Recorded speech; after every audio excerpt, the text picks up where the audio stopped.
Thank you very much for joining us today. We're very pleased to be able to host, this is our third annual Mast event, and probably our, Christina, what is this, 9th or 10th, 8th Coastal Trident event. So we've been quite busy here. I'd like to, again, thank you all for coming.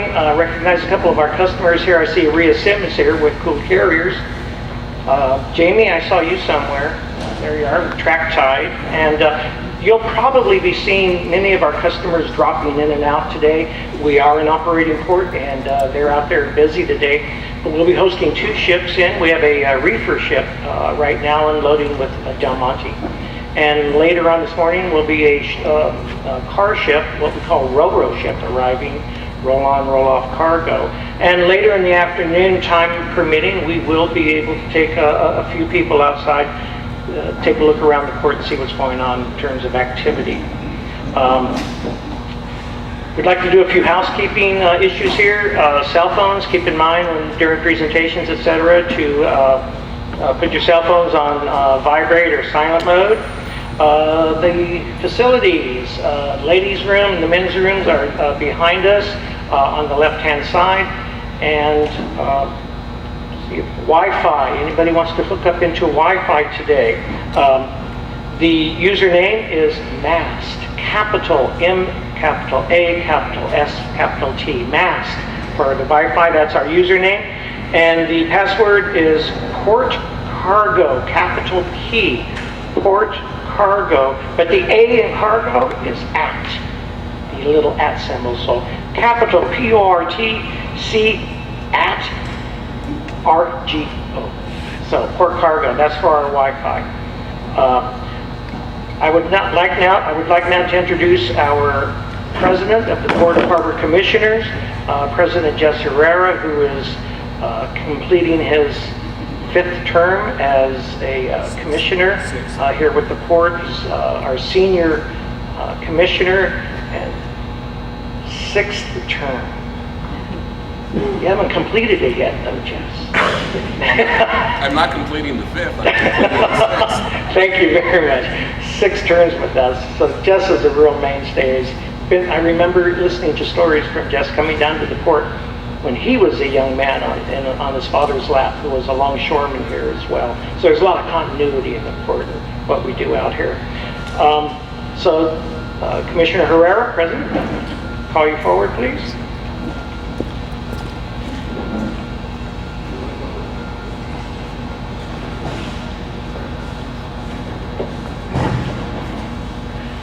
Well, good morning, everyone. We're so happy to see you here today. Do we have a lot of engineers in the crowd today? Can you raise your hand if you're an engineer? Okay, because I was checking out my engineering jokes last night, and I found a couple I really liked. And does anybody know what it means when an engineer says that a new item is maintenance free? Can anybody tell me that? It means that if it breaks, you can't fix it. That's maintenance free. Okay. And see, I think I had one more. And when an engineer says we're trying to take a different approach to this problem, do you know what that means? It means we're all still guessing. So that's what that means. In any event, I want to welcome you all here today. I'm so happy that you took the time to be with us. And I would also like to personally say good morning to the Honorable John Sharkey for being here. From the City of Port Hueneme, the Honorable Jim Hensley. And we also have Brad Hudson from Julia Brownlee's office. Brad, thank you for being here. Give our best regards to Julia. We also have Nancy Frawley and John Bryson from Jackie Irwin's office. Also send our greetings to Jackie, please. And for FEMA, we have Kevin Groves from Washington, D.C., right back there. Thank you for being here. And one of my old favorites, he's not old, but Rick Connors, who was the commanding officer of Naval Base Ventura County, is joining us today. And we also have Chief Albertson from the Port of Hueneme Police Department, our new chief. Thank you for being here, Chief. Appreciate it. And I also wanted to announce that we have Commissioner Jason Hodge with us. He's in the back, and he'll be addressing you in a little bit. Thank you for being here, Jason. I want to welcome us to our, my notes say second annual Advanced Systems and Technology Expo. Our Mast Lab provides our community and security stakeholders with an ideal location for maritime-based research and development. Together with our Mast program, this also marks the 8th year of collaboration with the Naval Postgraduate School Center for Asymmetric Warfare, and that is the program called Coastal Trident 2015. The maritime security exercises developed in collaboration with CAW bring cutting-edge technologies not only to our port, but all our cities and regional stakeholders. All this would not be possible without the participation and cooperation and hard work of all the participating agencies and organizations committed to keeping our communities safe, and that's all of you. Thank you for being here and your ongoing efforts to ensure emergency readiness for all of us and all the communities that we serve. You know, this reminds me of another story, actually, that with all this technology that you're going to be witnessing today, I happened to be at a defense forum at the Reagan Library, and they had a lot of the admirals and generals from the different services. They had a Q&A session, and one of the young college students was able to address a question to one of the admirals, and he says, "Admiral, why should I come and work for you and join the Navy?" And he says, "Well, you know, son, you're going to get a wonderful education with us. You're going to have experiences that you would have nowhere else." And then sort of he stopped for a second and kind of a twinkle in his eye, and he said, "With us, you'll get to do things that would be illegal anywhere else." So today, I think you're going to experience a lot of new things, hopefully, the things that will add to your knowledge base. And I'm sure none of them are going to be illegal, but I think it's all going to be fun. So thank you so much for being here, and I'd like to introduce Jason Hodge. Jason? And by the way I'm dressed today is because I'm a longshoreman. I'm working out in the Port of Hueneme.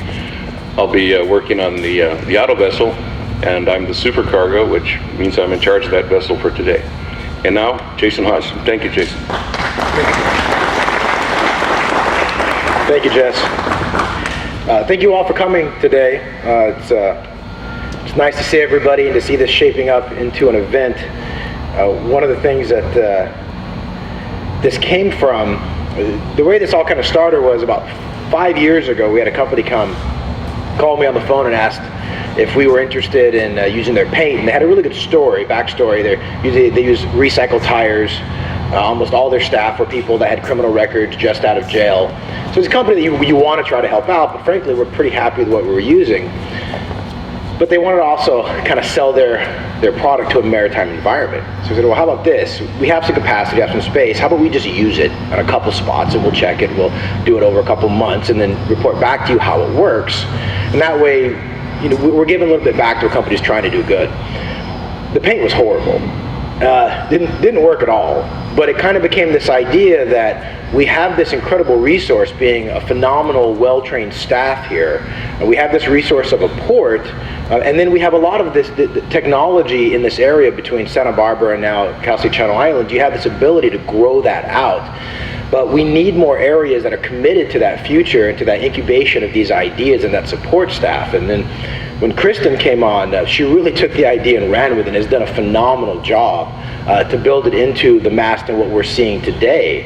And I hope that from every year out, this continues to grow, and that everyone here and everyone in the community, I want the state to know that this is a resource, because we have an issue a lot of the time is that a lot of folks don't know we're even here. You guys do, but in our own community, it's a constant battle to make sure people understand how big we are. When you look at us nationally, you know, we're about the 30th port in the United States right now when it comes to our market share. We're a big port. We just happen to be standing next to a giant port, so we tend to get ignored. And that's why these things are so important, because it really differentiates us and it shows our creativity and our strength. I myself, I've been a commissioner here for 5 years, and I'm also a firefighter here in the community of Port Hueneme. So this is kind of interesting for me because I had been part of the Coastal Trident. I did the training last week, and then 2 days ago I was in the shipboard firefighting. I took these photos in the second session. I was in the first session. My back is still killing me from pulling the 185-pound dummy out of the ship. But I will tell, since Jess had a joke, I'll tell my only funny thing that I can tell you about this is my captain, who's a phenomenal captain, has been with the department for almost 30 years, since he was 18 years old. We're all new to Hueneme. We've been here less than a year, so we've been training up on all of our shipboard stuff, and some of the terminology is different that we use. We went to the class last week, and he wasn't able to attend the class section, and I was. And then we did the fire, and so he's like, well, you did the class, so I want you to get me the information from the crew. So I go to the crew and I go, hey guys, so what do we have? And some of the language issues are interesting, but I get all the information. I go back to my captain. I go, okay, we have a fire on the poop deck. We have 2 victims, and he's like, poop deck? He goes, got this on the radio? I go, yeah. He goes, you're not screwing with me, are you? I'm like, no, it's actually a fire on the poop deck. He goes, okay, but if you're joking with me. And he gets on the radio, he's just looking at me going, there's a fire on the poop deck? He's just looking around, Steven laughs at him. So, but it was phenomenal training, and this Coastal Trident exercise is so great because it does get so many of our community partners here involved and allows us to do our real world, the real world activities. And what's kind of cool too is the incorporation of this Mast program, and that we're able to also utilize those technologies in a near real world environment, which is something you don't get a lot of the time. So I want to thank you all for coming. It is phenomenal. I want to see you all back here next year. I want to kind of keep preaching this to make sure people are out there and understand that our staff really is here to help you in the community, to help you grow and develop, and we want to make sure that we build and strengthen those bonds. I want to welcome some of my brothers and sisters in law enforcement that has to do with the Coastal Trident exercise. Some of them are here right now. Some of them I know are actually getting ready for the drill today, because they're doing the third part of the drill today. But Division Chief Norm Plott has been working with us throughout this drill. Chief Brian Dilley has really taken the ball for the last couple months and made sure that this training was as much as it possibly could be. Chris Hogan from the United States Coast Guard, Lieutenant Chris Miller from the United States Coast Guard, Chuck Hawkins from Domani, who was kind enough to let us tramp around one of their ships for 2 days. The whole team at Wallenius has been great. Mike Full from Brusco Tug and Barge, that was a lot of fun to get on that tug and utilize its equipment. Lynn Mazzella, Andy Sandoval, and Christina Benopi. So thank you all for coming, and enjoy the day. I unfortunately do have to leave around 10 o'clock, but I'm very excited to be doing this and to be moving forward with this Mast. So thank you all.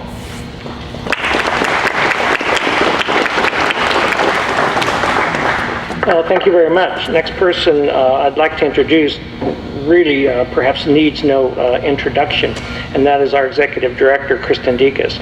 Since joining the port, she's really presided over a real change and a growth in the port and its business, and not just the numbers of the cargo that we traditionally had, but growing new cargoes and taking us in directions that we've not been to before, and it's a very, very positive move for us. Kristen sits on the board of the Marine Transportation System National Advisory Council. This is an appointed position by the Secretary of Transportation in Washington, D.C. She also sits on the National Freight Transportation Planning Commission. Close enough? Close enough. And she is this year's chairman of the American Association of Port Authorities, which is an association of more than 350 ports in the Western Hemisphere. In addition to that, there was one other thing I want to say. Oh yes, of all of the ports in the United States, there are only 3 today. There are only 3 female port director CEOs, and you get to meet one of those. Kristen?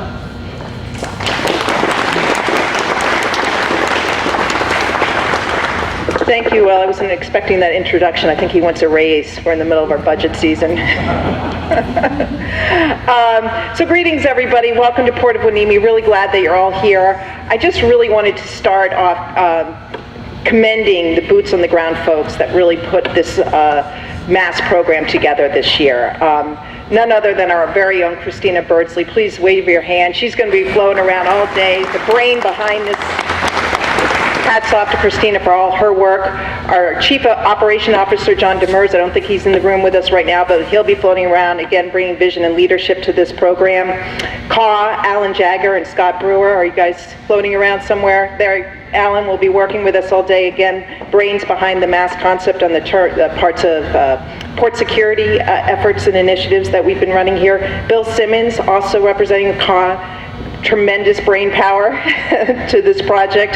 Kelly Noble with the Economic Development Collaborative in Ventura County has been very helpful in putting the registration components of this program together, and also the leadership of Bruce Stensley out of EDCVC has been very instrumental in getting this program up and running. I want to commend my facilities crew for all the hard work and the legwork and putting everything together. You'll see them back there. Hey guys, wave your hands. Thank you, Andy, Brad, everybody back there. Wade, who we got? Rob, who else I see? Thank you guys for all your hard work in putting the components and the exhibits together here. Really appreciate your hard work. So I thought I'd start here just bringing a little of context of what Port Hueneme is, why we're here, and speak a little bit to the commerce piece, and then how that all envelopes in with port security. So to kick things off, for those of that have heard this story, bear with me. For those of you who have not and are vendors and new, first of all, how many folks are here for the first time? Do we have first-time folks here? Okay, quite a few of you. How many of you were able to say the word Hueneme? Right? So let me tell you where that name comes from. So if you, back in the Chumash Indian days, the Chumash Indians used to walk from where Ventura is now to where the port is now, and they would gear up to barter with their fellow Indians on the Channel Islands. And so the area became very vibrant, very busy, and it was known as the halfway point. In Chumash Indian language, the halfway point is Hueneme. So when the Spanish explorers came, and it was actually Cabrillo, Portuguese, working for the Spanish, they couldn't quite pronunciate Hueneme because the W in the language, you think of huevos, rancheros, that sort of thing. So they translated Hueneme into Hueneme. And that's how we got our name, and we've always been a vibrant hub dating back to our Indian roots supporting trade. So it's just a little history lesson for you there. So if we flash forward into 1880, here's our first pier. It was built by a gentleman by the name of Thomas Bard, and we used to export grain that was grown in the Oxnard Plain to San Francisco, and we imported lumber. Well, Mr. Bard had a son, Richard Bard, who had a vision to build a port here, and one of the reasons for this is if you go to the mouth of our harbor, there is a channel that goes 600 feet deep, and it runs a stretch of 3 or 4 miles. So it's just a very natural place to build a port because you wouldn't have siltation issues. So Mr. Richard Bard went to the federal government, the U.S. Army Corps of Engineers, petitioning them for funds to build the port. And the federal government said, no, doesn't pencil out. So through persistence and hard work, Mr. Bard was able to leverage enough private equity to build the port that we have today, went to the California legislature, and that's how we got designation of as a special district and have the governance of elected officials that we have today. So that explains our governance. And that all happened in 1937. Well, then what happens? 1942, you have World War II. And in my mind, and from my generation, I think of it much like 9/11. And it was a very friendly takeover of the port by the federal government to support the war effort, and that's how Navy Base Ventura County came to the area that we have today. And then over a period of time, we've negotiated with the base to get pieces of the real estate back to support the commercial operations that we have here at the port. So that's how we've become a joint use facility, if you will, with Navy Base Ventura County and the commercial seaport. So just a little background of how we got to where we are today. And if jump to the next slides, I'll just share with you how we're doing as a port. So total cargo throughput since 2009 when we had the recession, we've been recovering nicely. We're seeing strong growth in the port in all of our commodities. We handle fresh fruit, we handle bananas, we handle fertilizer, we handle general cargo, we handle automobiles. And I always like to tell the story to give some context to the amount of bananas, for instance, that come through our port. If you lined up all the bananas that come through the port, it's enough to go around the world 12 and a half times. It's a lot of bananas, 650,000 tons of bananas for major customers in Chiquita and Del Monte. Automobiles, bread and butter business for us. 60% of our revenues comes from the automobile sector, so very, very important commodities for the port. But we are seeing nice growth in the port, and if you look at it by sector, you can see how hard hit we were in 2009. We actually, in 2006, handled 300,000 automobiles, and it went down to 140,000 in 2009. So often economists will use the auto sector as a benchmark for how the economy is doing. So seeing this growth is somewhat of an indicator that we're in a healthy economy today, and you're seeing this continued growth. One thing I will note is that we are seeing some fall and decline on the export side, even though we're up 27%, but a lot of that has to do with the strong US dollar and demand for foreign products with the increased buying power of the Americans for foreign goods. In terms of high and heavy rolling stock, again, this year we're seeing significant growth, 66% up. Great numbers for the port. Very, very, very strong. Fruit. We actually, during the congestion issues that challenged our West Coast ports over the last several months, actually diverted cargo here to the port of Hueneme, and we're hoping to continue to secure that market share. But we saw a 5% increase in our fruit business, and very exciting about that was a big portion of it, a significant portion of that was export cargo from our local growers in the citrus industry. So that was very exciting to have that business come back through our port. Liquid fertilizer, again, another sector that is having a better year than they had last year. So just good numbers to report out. Domestic cargo, same story. Our squid and we support the oil rigs out here. We don't bring the crude in, the unfortunate oil spill. We've been very active in supporting the cleanup work around that and cleaning vessels. So numbers are good there. So what does that all translate into in terms of economic impact? We are a $1 billion economic engine. We touch 10,200 jobs. That's 2,400 local jobs, and we bring $69 million in local tax revenues to our communities for vital services. And we can break that out by individual community. And these numbers reflect 2014 performance. We're actually going to upgrade those with the significant growth that we realized last year to get the true numbers. But it's all very positive impacts when you look at economic prosperity for our communities. And who do we attribute this to? Our customers. And I just always like to put that there. We have a slogan, we say our customers make us thrive. We are a landlord port. It's their hard work that brings the business here and make us the economic engine that we are today. So I thought I'd talk a little bit about how the Mast program evolved and what we're doing here at the port. We're in the midst of rolling out our 2020 strategic plan. This is based on visioning workshops that we've had with our board leadership and the vision of our commissioners. And we've looked at these core areas of economic vitality, marketing, environment, strategic partnerships, and innovation and technology. And we've taken the wisdom of our commissioners and we've folded this into our strategic plan. We have a draft right now that we're going to be posting on our website. We're going to do a lot of advertising around that plan. We're going to have a public hearing on July 13th. We want to encourage everybody to comment on this plan, feel vested in it, own it, and work with us through a mutual goal initiative to build the port to its maximum potential. But today, the element that we're rolling out of our strategic visioning process is innovation and technology, and that's our Mast program. And outside this expo, we have a lot of exciting things that we're working on. One, we're working with environmental groups on invasive species research to make sure that our port isn't feeling any adverse impacts from foreign invasive species. So we're doing some research there under our Mast program. GIS mapping we're working on. I think our vendors are in the room that are very involved in that program to ratchet up our surveillance with GIS mapping for port security purposes. Energy efficiency, we're rolling out a really neat energy program that we work with the Energy Coalition, who did some benchmark research with CPUC funds from the state. And so we've been able to launch a really exciting lighting energy efficiency program to bring in, not only reduce the cost of lighting, but bringing in more environmentally friendly solutions. We've been working on vessel-borne IED threats, and then today I think we'll see a lot of the unmanned systems in our new pool, in our tank, and also in our flynet. So all really very, very exciting stuff, and we continue to look forward to growing this program and inviting our entrepreneurs in from Ventura County to test new products and technologies. And then just real quick on the Coastal Trident, port security, economic commerce. There has to be a balance. If you don't have a safe and secure port, you're not going to be able to attract business. So that's why these exercises are so important.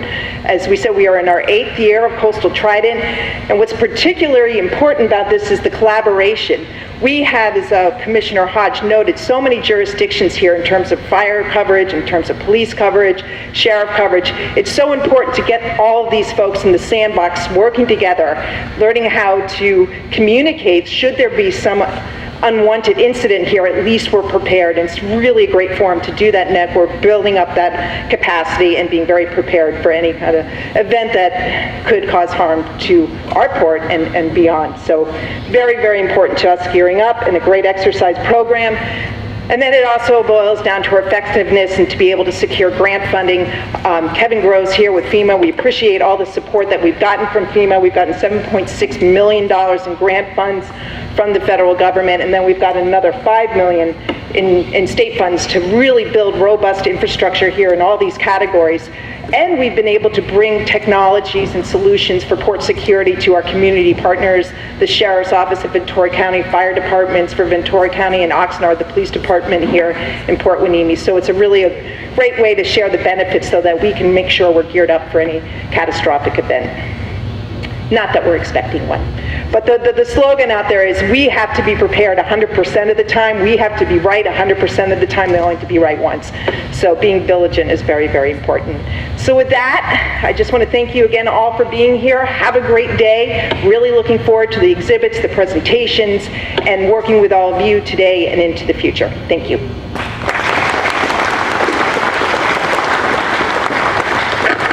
Thank you very much, Kristen. And next up is David Fukutomi. David began his career with the California's Governor's Office of Emergency Services. And following the Northridge earthquake, he ended up joining FEMA in 1998 as a public assistance officer, deputy disaster recovery manager for the, get this, Northridge long-term recovery area office. This was to resolve all the, can you imagine how many outstanding issues there would have been in recovery losses and helping these people apply and get for the correct grants so that they could rebuild? There must have been a million pieces all moving at the same time. And finally, David is now with the, he's the Federal Coordinating Officer with the FCO program, and he joined in 1999. He is overseeing Arizona, Nevada, California, Hawaii, Guam, the Marshall Islands, American Samoa, and the Northern Marianas. What an area. Let me know when you go out to the islands. I'd like to join you on that trip. So, David, please. Thanks. So, sorry, Will got some bad information. I actually left FEMA about 7 years ago, and I am back with the California Governor's Office of Emergency Services. I'm the Assistant Director for Training and Exercise. So I spent 20 years running disaster operations from Guam to Virginia in this country, and we used to kid, hey, if we just got a hold of those training and exercise guys, things would be different. And now I are one. So, so we're here today under the backdrop of regional and maritime security. But let me start, by adding what Kristen said. I want to thank all of you for being here. Because there's that old saying about half a life is just being there. In our business, the other half is participating and engaging, such as you all are doing here today, and the practitioners that have been doing so for the last couple of days. That's really important. So that's takeaway number one. Takeaway number two is never tell Alan that, oh, by the way, yes, I'll participate and use me any way you want to, because he read that as I'll do the keynote address. So, Alan, that's in my after action report. The last time I did that, I missed a meeting. I got elected to the board of the Ventura Pier. So, Anyways, I want to talk a little bit about doctrine and some of the foundational and doctrine and the threads that tie us together, and a little bit about how technology applies to that.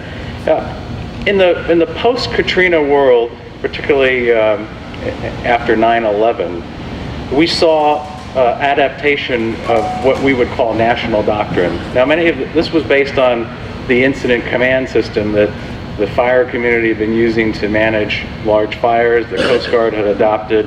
It was based off, a lot of the principles and doctrine that the military had been using for generations. But we saw that these large incidents of national consequence created a need, an opportunity, a vacuum to adopt these principles nationwide. And some people would say, well, that's just a bunch of firefighter stuff. Well, that's kind of baloney. What we lacked before was a cohesive doctrine of how we all came together to all levels of government, public safety, but also non-public safety parts of government, public works, community services, social services. And so the object there, particularly after the adaptation of the Homeland Security Act, was to create a construct that we could all work together. And that's been refined, in the 14, 15 years since 9/11, and we're still going to see that refined. And probably the area of biggest growth is the inclusion of non-governmental organizations, voluntary organizations, and the private sector. So anyways, that's just a little bit of background and kind of lead into what I'm talking about. And I'm going to use, and you hear in our business, a lot of abbreviations. Don't worry about that. As I said before, just keep in mind when we're talking about this event, what we're practicing here is the adaptation of these principles based on the incident command system, but adopted for this wide-scale use. And it doesn't fit.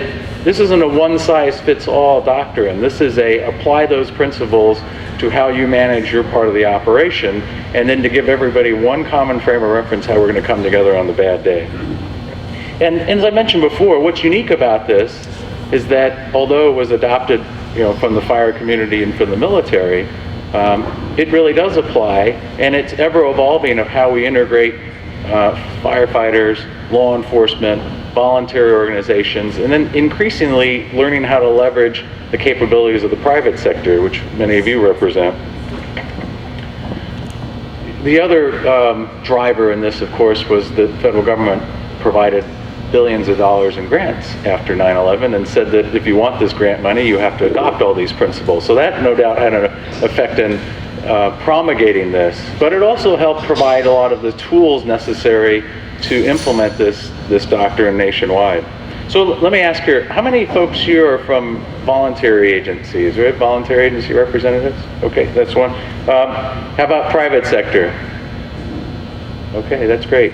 If we were talking at an exercise, let's say just 5 years ago, but certainly 10, we wouldn't see very many hands. And that's, again, you'll hear a recurring theme in my talk this morning about the importance of figuring out how we best integrate you. In the past, it was just, well, we're going to have a private sector desk or a private sector office that liaises with you. And now we're really getting into the phase where we're learning how to fully integrate the private sector into the operation to leverage your unique capabilities. So let me take you back a little bit about the history of this, all these doctrines in California. So in 1992, there were some devastating fires in the Oakland Hills. And many lessons learned the hard way there were about lack of common terminology, about a common construct, how to coordinate the response. So out of that, of course, what happens when we have a tragedy? There's legislation. California legislature enacted what they call the Standardized Emergency Management System, or SIMS. That was the legislature's attempt in California to adopt the incident command system for emergency management in California. And they tied it to receiving state funds, but it was a first step in trying to apply common terminology. So no matter what jurisdiction you went to, no matter what kind of incident you went to, you knew where to go sit, who was in charge, and how to collaborate. And again, I'm looking at numbers of the Coast Guard and the military and law enforcement, public safety.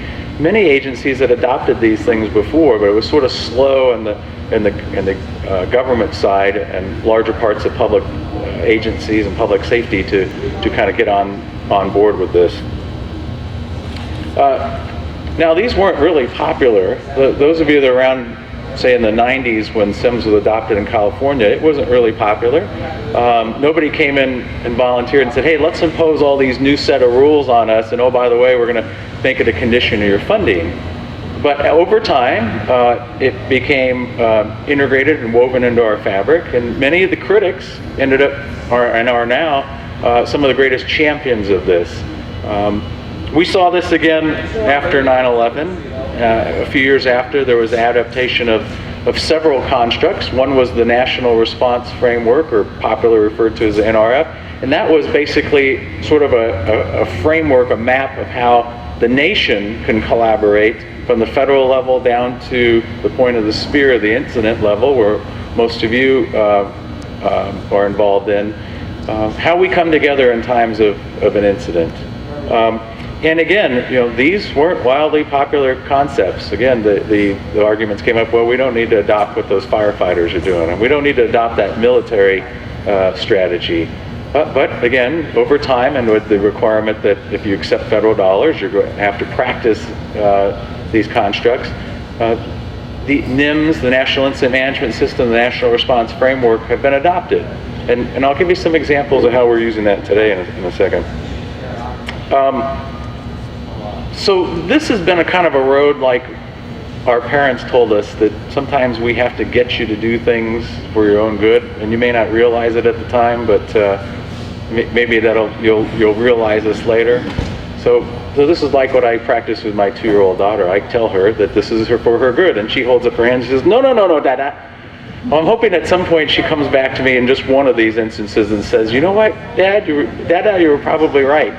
Well, this is one of those instances where I think we can point back to the fact that you're all here and say, you know what, they were probably more right than they were wrong. The fact that we're here today, that we're talking about these issues openly is a major step from just 5 or 10 years ago. So obviously most of you are here, and the purpose of today's event is really to reinforce how we deal and integrate technology. And technology has been a real game changer in the business of disaster response. It goes beyond the 24-hour news cycle. It used to be, we watched CNN to find out what was going on. Now, the traditional media is like reading Encyclopedia Britannica for, most of us remember that, but it's yesterday's news, it's history. The ever-evolving tools on the internet and social media are driving operations and response. Just think about it.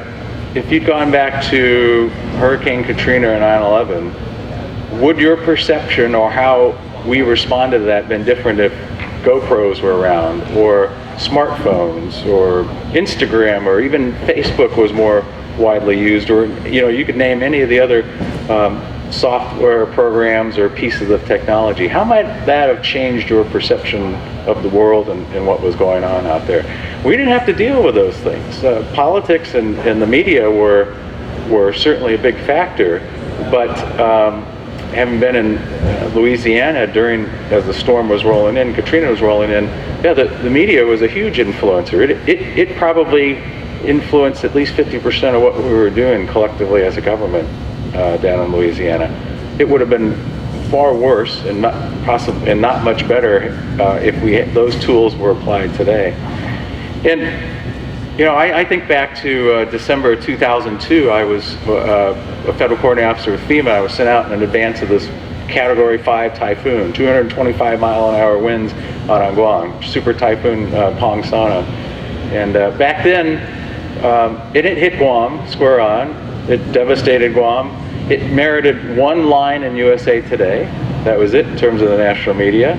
My friends were asking me why I was out there and if I was on vacation. Some even asked if they spoke English out there, but nobody knew what was going on. And just last month, I had to kind of chuckle. A Category 3 typhoon headed to the Marianas, to Guam, and you knew about it real time. You could see all the preparation that was going on, the Guam Office of Civil Defense, what FEMA was doing, what the Coast Guard was doing, what the Department of Defense, you saw the damages as they were occurring real time. My Facebook and other social media were blowing up with things that people were uploading.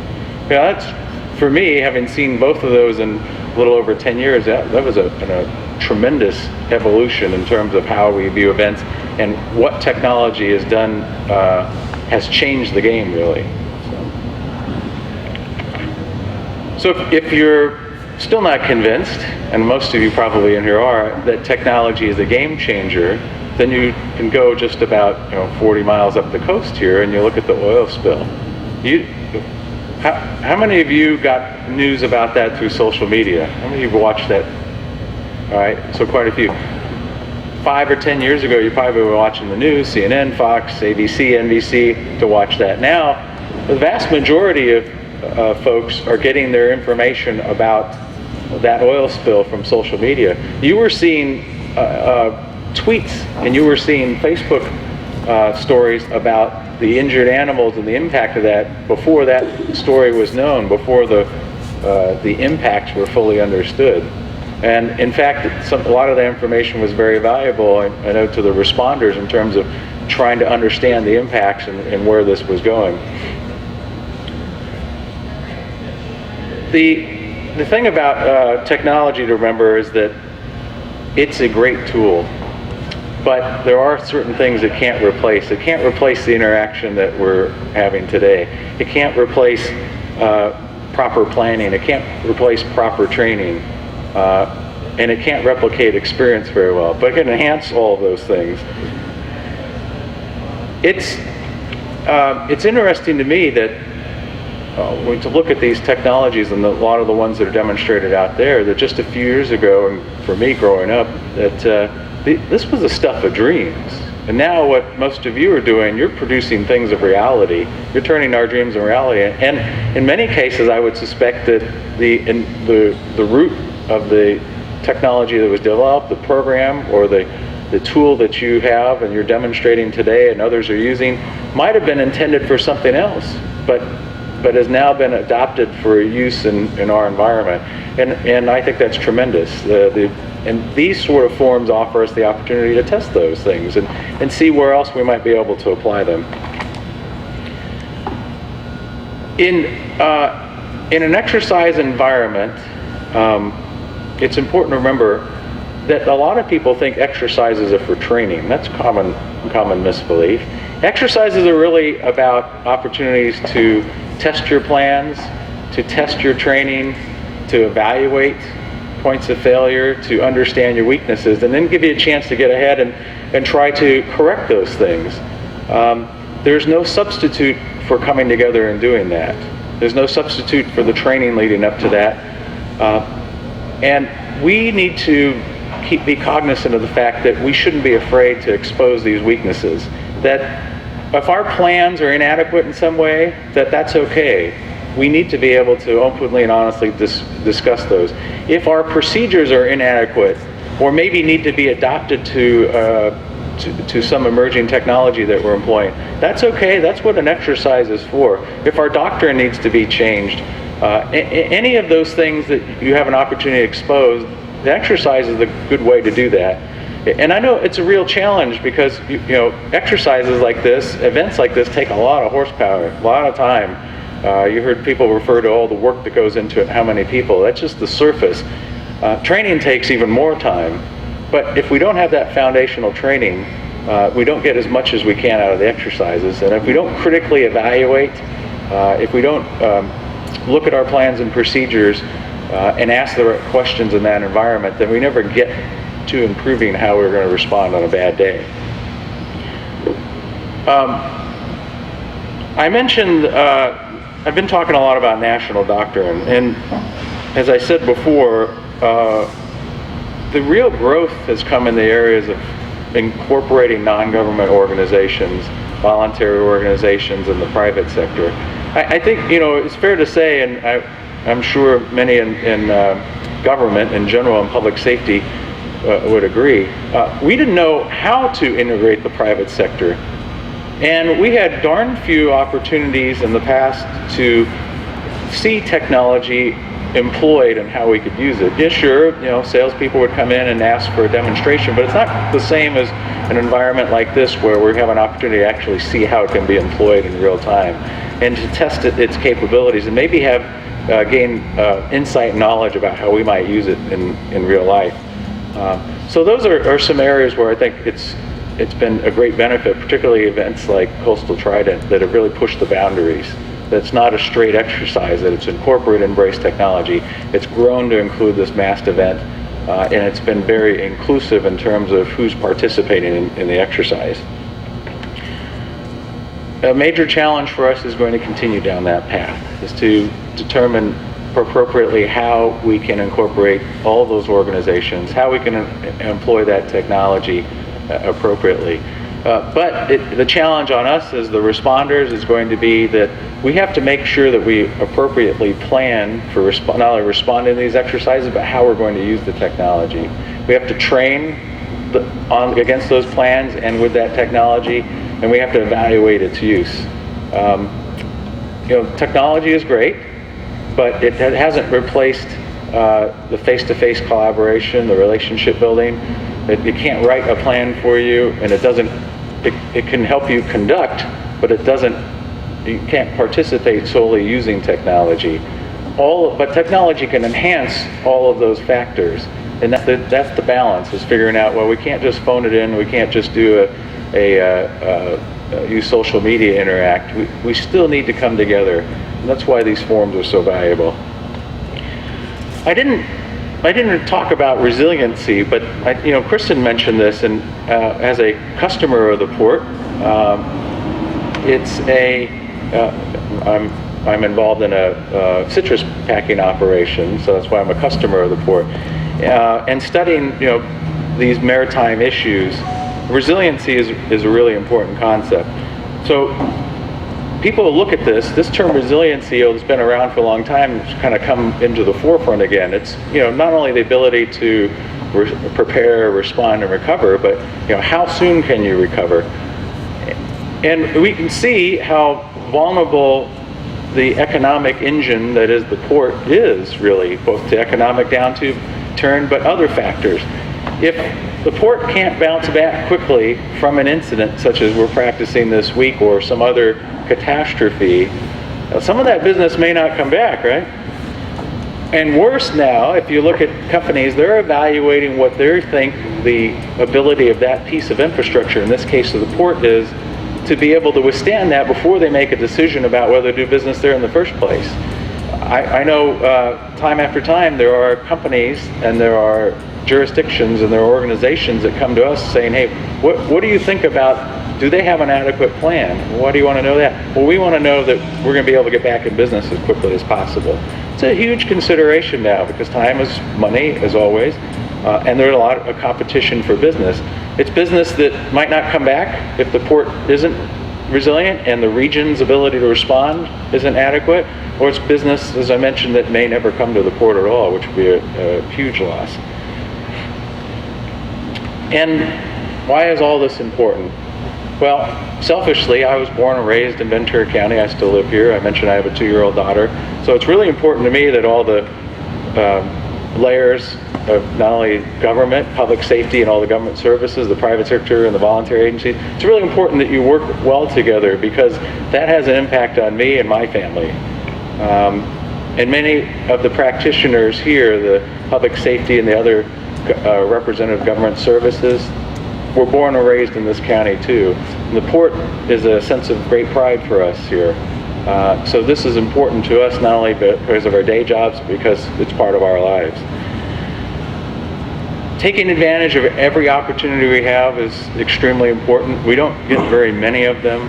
I congratulate the port and CAW and all of you for being here because this is really a unique situation that we get to test a lot of different constructs. There's 90 some odd organizations that are involved in putting on all of these events. That's really tremendous. And it's really not a good thing to be able to come together and meet each other on the first time on a real incident. I can tell you that almost every week there isn't a place I go where there isn't somebody that I see that wasn't involved in this exercise series or this event. And that's really important. Because that's how we get through the bad day. I mean, I don't know about you, but I've never had the time to open up a plan when the event happened and go through and say, I got to do all these things. If I haven't had socialized the plan with my staff, if I haven't understood the constructs, if I haven't made the relationships beforehand, it's going to be real challenging, even if everything goes right, to be able to collaborate quickly and respond appropriately. So these are really important opportunities to be able to come together, build relationships, not just between government agencies. Some assume that the public safety gets a chance to meet each other all the time. Not as much as you think, not as much as we'd like. But now all of you that are here too, that are from voluntary agencies, from the private sector, from representing technology, this is a real special opportunity for us. So in closing, I'd just like to say, as a resident of Ventura County, as a customer of the port, and on behalf of the state of California, I'd like to thank you all for participating in this very, very important series, and I hope to see this continue and continue to grow. Thank you.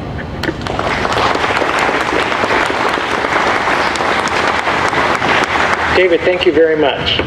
We will now take a 10-minute break. I'll be calling you back in about 10 minutes. We have refreshments available just outside, and we'll be coming right back. Thank you.